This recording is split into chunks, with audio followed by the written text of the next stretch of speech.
Okay, so I'm going to show something that I came up with for making bearings for my printer. Oh, look, what is it?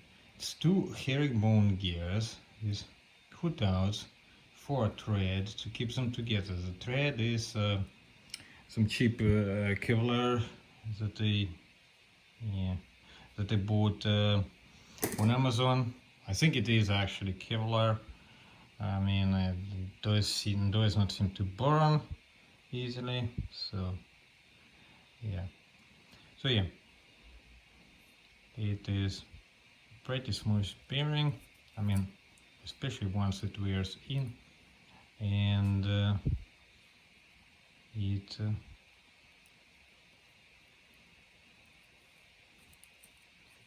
I think I'm going to replace bearings in this arm with this kind of bearing, because it can be lighter than a ball bearing and it can actually be stiffer, and definitely way cheaper.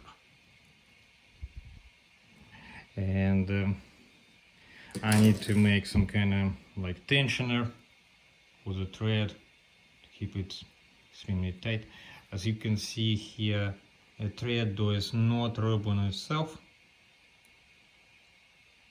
Rubbing on itself would break it pretty soon, and I mean in principle I should probably cut a helical groove through here so that it matches the thread, so that there is no chance of thread rubbing on itself. But I think it might be fine just as it's. And yeah.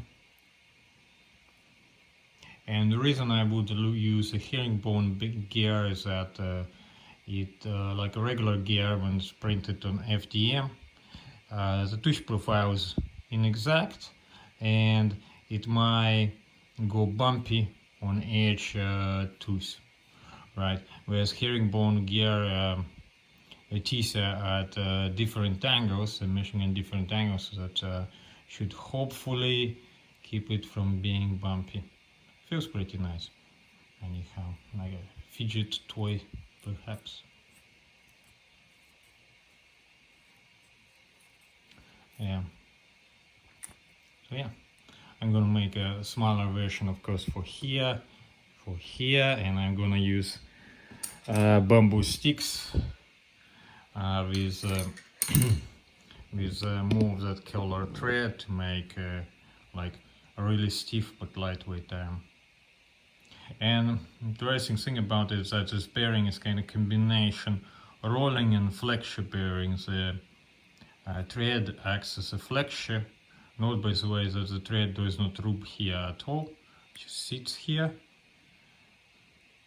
And